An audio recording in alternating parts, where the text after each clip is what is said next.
नमस्कार, मैं हूं शशि तुषार शर्मा और आप देख रहे हैं चुनावी खबरों पर आधारित हमारा खास बुलेटिन। सबसे पहले आप दिन की बड़ी चुनावी खबरों को संक्षिप्त में जान लीजिए, जिसके बाद हम आपको बताएंगे कि खबरें खास हैं क्यों और इनके राजनीतिक मायने क्या हैं। आम आदमी पार्टी के सांसद संजय सिंह के घर पर ईडी की रेड पर क्या सियासत की जा रही है, इसकी हम चर्चा करेंगे। क्या अजीत पवार से गठबंधन से देवेंद्र फडणवीस नाराज हैं? इस सवाल का जवाब उन्हीं से जानेंगे। फिर किस गठबंधन साझेदारी ने कांग्रेस से बड़ा दल दिखाने की अपील की है, इस पर भी चर्चा होगी। और टीएमसी और बीजेपी की लड़ाई अब कहां पहुंच चुकी है, इसके बारे में भी हम आपको जानकारी देंगे। साथ ही ज्योतिरादित्य सिंधिया के कहां से विधानसभा के चुनाव लड़ने की चर्चाएं हो रही हैं, ये भी आपको बताएंगे। और आइए इन तमाम खबरों को विस्तार से समझ लेते हैं। आम आदमी पार्टी के राज्यसभा के सांसद संजय सिंह के घर पर बुधवार को सुबह को ईडी की टीम ने छापा मारा। ईडी ने दिल्ली की शराब नीति के मामले में यह कार्रवाई की है। बुधवार सुबह यह खबर सामने आते ही इंडिया गठबंधन के नेता आम आदमी पार्टी के पक्ष में गोलबंद होने लगे हैं। उन्होंने आरोप यह लगाया है कि बीजेपी सरकार केंद्रीय जांच एजेंसियों के जरिए विपक्ष के नेताओं को डराने का काम कर रही है। दूसरी ओर बीजेपी ने प्रेस कॉन्फ्रेंस करके दावा किया है कि इस मामले में असली किंगपिन अरविंद केजरीवाल हैं। चलिए सुनाते हैं आपको कि संजय राउत ने क्या कहा और इसके जवाब में गौरव भाटिया की तरफ से क्या कहा गया है। देखिए, ईडी एक बीजेपी का हथियार बन गया है। ईडी हो, सीबीआई हो, ये बीजेपी का हथियार बन गया और इस हथियार का इस्तेमाल करके बीजेपी अपनी राजनीति कर 2024 का चुनाव ये हथियार का इस्तेमाल करके वो लड़ना चाहते हैं। कल ईडी ने कहा है ना, कल सुप्रीम कोर्ट ने भी कहा है ईडी किस प्रकार से ईडी का मिसयूज हो रहा है राजनीतिक कारणों के लिए। सुप्रीम कोर्ट ने भी कल एक निर्देश दिया है, अगर आप किसी घर जाते हो और अरेस्ट करते हो तो उन्हें कारण बताना चाहिए इन राइटिंग कि आपको हम क्यों अरेस्ट करने जा रहे हैं, आपके पास क्या सबूत है। लेकिन ईडी नहीं कर रही। मैंने कहा ना, संजय सिंह के पास ईडी चली गई है। अभिषेक बैनर्जी को सालों साल से बुला रहे हैं।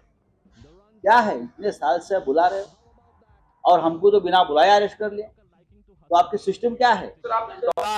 का सर्टिफिकेट शराब घोटाले के किंगपिन पापी आपके अरविंद केजरीवाल देते थे, वो तो 7.5 महीने से जेल में है।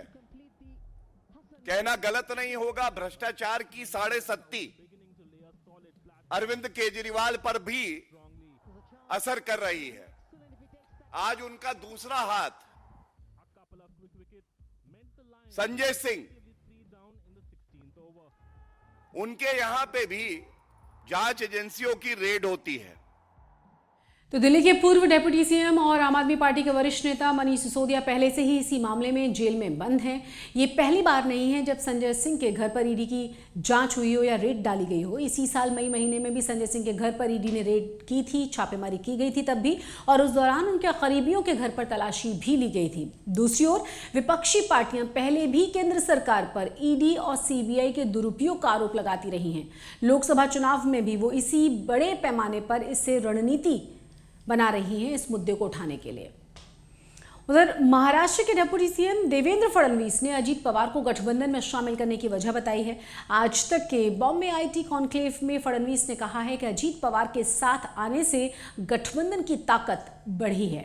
उन्होंने कहा कि इंडिया गठबंधन में शामिल कई पार्टियां राज्यों में एक दूसरे के खिलाफ लड़ती रही हैं।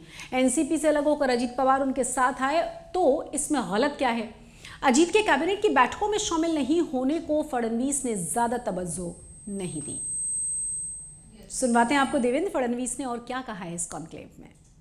हमेशा राजनीति में आपकी जो ताकत होती है उसको ज़्यादा संगठित भी करना पड़ता है और उसको बढ़ाना भी पड़ता है। और आज जब इंडिया अलायंस के माध्यम से देश भर की विपक्षी पार्टियां एक होने का प्रयास कर रही है केवल एक टारगेट को लेकर कि हमको मोदी जी नहीं चाहिए, तो ऐसे समय भारतीय जनता पार्टी भी अगर कोई पार्टनर साथ में आना चाहता है तो उसको न ले, तो ये तो कोई राजनीतिक वास्तविकता नहीं होगी, सही निर्णय नहीं होगा। तो अगर अजीत पवार जी हमारे साथ आना चाहते हैं तो मुझे ऐसा लगता है कि एक ताकत बढ़ती है, इसलिए हमने उनको साथ में लिया। तो अजीत पवार के साथ बीजेपी के गठबंधन पर सवाल इसलिए भी उठते रहे हैं क्योंकि उन पर कई घोटालों के आरोप हैं और इसकी चर्चा पीएम नरेंद्र मोदी भी कर चुके हैं। करीब 1 साल पहले जब अजीत पवार को ईडी ने पूछताछ के लिए बुलाया था, तब उन्होंने बीजेपी को अपना नंबर 1 दुश्मन भी बताया था। विपक्षी पार्टियां इसीलिए बीजेपी को कटघरे में खड़ा करती रही हैं। राजस्थान में होने वाले विधानसभा चुनावों के लिए जयंत चौधरी की पार्टी आरएलडी भी तैयारियों में लगी हुई है। भरतपुर पहुंचे जयंत चौधरी ने कहा है कि आरएलडी जाना बड़ा नाम है, जाना पहचाना नाम है। वो पहले भी राजस्थान में चुनाव लड़ती रही है और इस बार पहले से ज्यादा सीटों पर लड़ने की योजना बनाई गई है। इंडिया गठबंधन का हिस्सा होने के नाते उन्होंने कांग्रेस से राजस्थान में सीटों की मांग की है। जयंत ने कहा है कि कांग्रेस को बड़ा दिल दिखाना चाहिए। देखिए, एक परिपक्व लीडरशिप का काम होता है कि हम जनता के हित को पहचानें और उसको साथ में रखें अपने लोगों को, ताकि साथ मिलकर एक समन्वय बनाकर हम लोग अच्छे परिणाम ला पाएँ। हम इंडिया के घटक दल हैं। उत्तर प्रदेश में भी इंडिया चुनाव लड़ेगा, राजस्थान में भी इंडिया चुनाव लड़ेगा, मध्य प्रदेश में भी इंडिया चुनाव लड़ेगा और 2024 में इंडिया के सभी घटक दलों को आपसी जो होते हैं, टकराव होते हैं, मतभेद होते हैं, सबके अपने अलग स्वार्थ होते हैं, उससे ऊपर उठ के निर्णय लेने हो। उसी ओर हम उम्मीद करते हैं कि कांग्रेस भी थोड़ा बड़ा दिल दिखाएगी। पिछली बार हम 2 ही सीट लड़े थे, हम चाहते हैं कि उसमें भी विस्तार हो, हमारे कार्यकर्ताओं को भी बेहतर मौका मिले। 2018 में आरएलडी ने राजस्थान में 2 सीटों पर चुनाव लड़ा था और 1 सीट पर उसे जीत मिल गई थी। जयंत ने स्पष्ट किया है कि राज्यों में भी मुकाबला इंडिया गठबंधन बनाम बीजेपी का होगा। उनसे पहले अखिलेश यादव भी कांग्रेस से बड़ा दिल दिखाने की अपील कर चुके हैं। अखिलेश ने ये बात लोकसभा चुनावों के लिए कही थी। जयंत ने विधानसभा चुनाव में कांग्रेस से सीटों की मांग की है। देखने वाली बात यह होगी कि कांग्रेस उनकी मांगों को मानती है या नहीं। तृणमूल कांग्रेस और बीजेपी के बीच धींगामुश्ती रुकने का नाम ही नहीं ले रही है। 2 और 3 अक्टूबर को टीएमसी ने मनरेगा फंड को लेकर दिल्ली में किया था विरोध प्रदर्शन। 3 अक्टूबर की शाम को टीएमसी के नेता केंद्रीय ग्रामीण विकास मंत्री साध्वी निरंजन ज्योति के मुलाकात करने के लिए उनके दफ्तर पहुंच गए थे। काफी देर तक उन्होंने इंतजार किया और जब मंत्री जी उनसे नहीं मिली तो कार्यकर्ताओं ने हंगामा शुरू कर दिया। अंत में पुलिस ने उन्हें जबरदस्ती हिरासत में लिया। टीएमसी के सांसद अभिषेक बनर्जी, महुआ मोइत्रा ने आरोप ये लगाया कि पुलिस ने उनके साथ बदसलूकी की है। बाद में उन्हें रिहा कर दिया गया। इधर साध्वी निरंजन ज्योति ने कहा है कि टीएमसी के नेता हंगामे के इरादे से ही उनके दफ्तर पर पहुंचे थे। पश्चिम बंगाल में मनरेगा में बड़ा भ्रष्टाचार हुआ है, इसीलिए फंड्स को रोका गया है। टीएमसी सरकार भ्रष्टाचार की जांच करा ले तो हम फंड्स को रिलीज कर देंगे। सुनवाते हैं आपको कि साध्वी निरंजन ज्योति ने और क्या कहा। भ्रष्टाचार हुआ तभी तो हम रोक रहे हैं। आप भ्रष्टाचारियों पर लगाम लगाइए, गरीब के पेट की रोटी मत काटिए। गरीब को काम मिलना चाहिए, लेकिन फर्जी जॉब कार्ड बना करके यदि मनरेगा का पैसा निकाला गया है तो उसके ऊपर कार्रवाई करिए। टीएमसी और बीजेपी की ये लड़ाई दरअसल 2024 के लोकसभा चुनावों को लेकर है। विधानसभा चुनाव में हार के बाद बीजेपी की निगाहें हैं राज्य की 42 लोकसभा सीटों पर और इसीलिए वो लॉ एंड ऑर्डर को लेकर भ्रष्टाचार तक के हर मुद्दे पर ममता बनर्जी सरकार को घेर रही है। दूसरी ओर टीएमसी केंद्र पर बंगाल के साथ भेदभाव का आरोप लगाकर यह साबित करने की कोशिश कर रही है कि राज्य के विकास में बीजेपी रुकावट डाल रही है। एमपी विधानसभा चुनाव में बीजेपी ने अपने दिग्गज नेताओं को चुनावी मैदान में उतार दिया है और इसके बाद चर्चाएं ये हैं कि पार्टी केंद्रीय मंत्री ज्योतिरादित्य सिंधिया को भी विधानसभा चुनाव में उतार सकती है।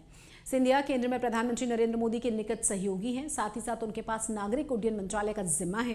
आधिकारिक तौर पर पार्टी ने अभी उनके नाम की चर्चा नहीं की है, लेकिन ट्रेंड को देखते हुए ये कयास लगाए जा रहे हैं कि एमपी के सियासी गलियारों में पहले कथित रूप से ये चर्चाएं चल रही थी कि ज्योतिरादित्य सिंधिया शिवपुरी विधानसभा सीट से चुनाव लड़ सकते हैं। साथ ही ग्वालियर से भी चर्चाएं थी।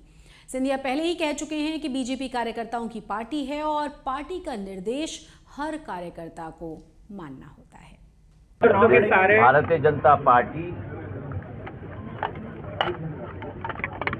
के कार्यकर्ता के रूप में जो निर्देश हर कार्यकर्ता को दिया जाएगा उस निर्देश का पालन करना हर कार्यकर्ता का दायित्व नहीं।